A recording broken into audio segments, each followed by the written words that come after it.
Hey everyone, welcome back to JKW Woodworks. First off, we want to say Merry Christmas and Happy Holidays. We hope everybody's doing well and having a great time.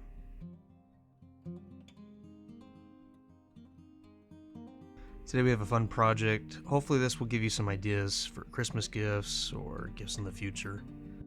This was an awesome gift from my aunt. She knows I'm a woodworker, so instead of letting someone else finish the product, she sent it to me and let me finish myself. Here's all the materials we're going to be using in today's project. For starters, we have the wood conditioner or pre-stain from Varathane. We also have Varathane's wood stain in Gunstock. The reason I chose Gunstock is because the color is pretty similar to the base of the statue.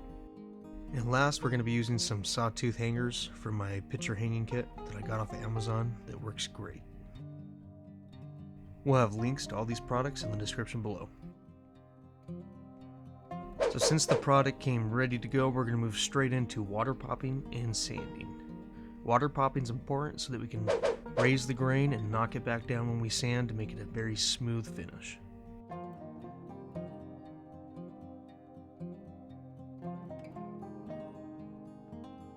Now I'm not going to bore you with the sanding process, but I did go from 120 to 180 to 220 grit. I used the orbital sander in all the spaces where I could reach, mainly the flat faces, just to speed up the sanding process itself. Because this project's made out of soft pine, I was extra careful when using the sander over the laser engraved letters. I didn't want to press down too hard and therefore ruining the laser engraved letters. On this project there's a lot of spots that the orbital sander could not reach. So I did some hand sanding with some sanding blocks.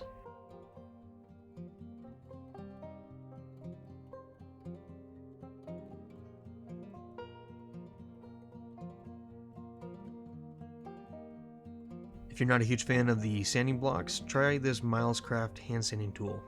It takes the same pads that you would use on your orbital sander, little 5-inch pads, and just allows you to use it for hand sanding. Hand sanding obviously takes a lot more time than the orbital sander. However, I find it unique in the sense that it adds more value to my projects. Hand sanding allows you to appreciate the product more because you're putting more effort and more work into it, where the orbital sander almost is too easy sometimes.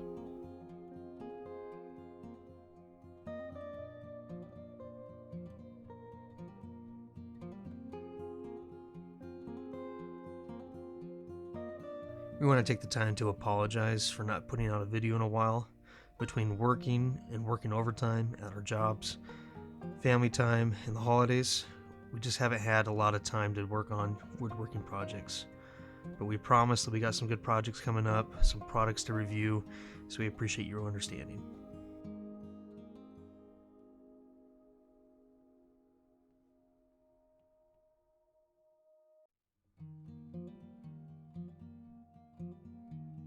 Now that the sanding process is over, we're going to move on to the pre-stain or wood conditioning process. And because these are soft pine woods, you need to use a pre-stain conditioner, just so you can get a more professional staining look. Now I like using terry cloths or terry pads to apply the stain and pre-stain because they help pick up sawdust and all the extra oil or any leftover product. They do a very good job and they're very cheap. I actually find these at Harbor Freight. Now that the pre-stain process is done, we're going to move on to the actual staining process. Now, people really like to paint their products, where I like to stain my products. Staining is going to last longer, and it's going to show the natural beauty and figuring of the wood, where painting, all you do is you cover it up and you just hide all that stuff.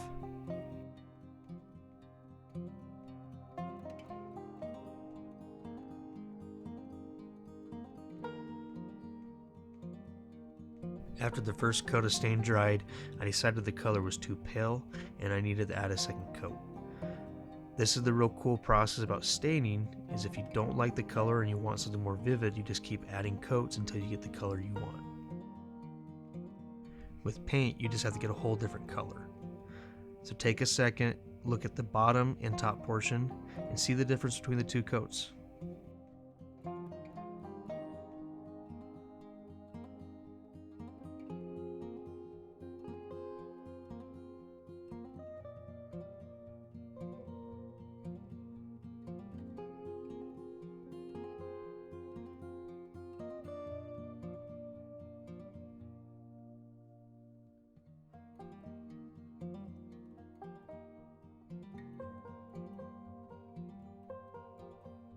Now that the stain has dried and it's the color that I want, I'm going to use some shellac to finish it.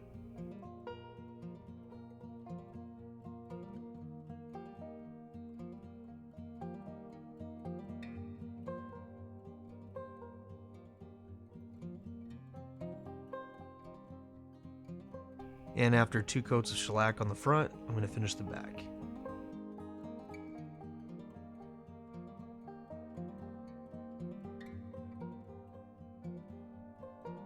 Now that the project's finished, I'm going to be finding the center line, and then I'm going to be using my Milescraft 90-degree tool to mark where I'm going to put my picture hangers.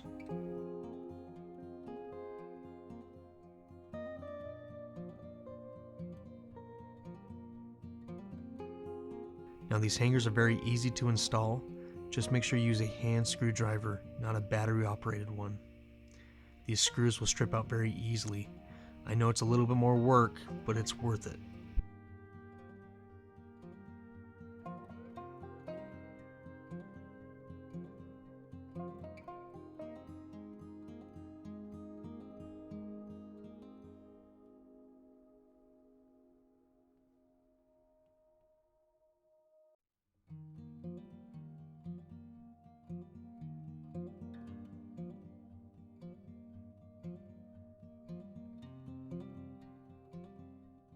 Now for hanging the actual product, I'm going to be using some monkey hooks.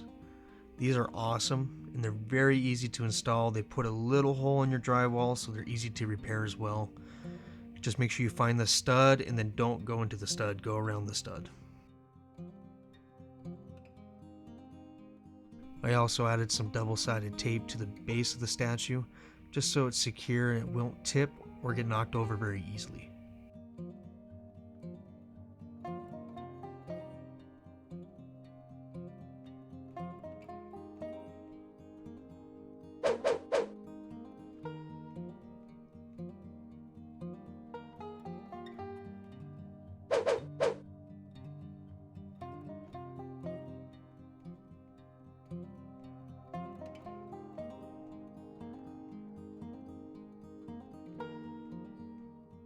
And there you have it, our finished product. Thank you to everyone for watching this video. We hope everybody has a Merry Christmas and a Happy New Year.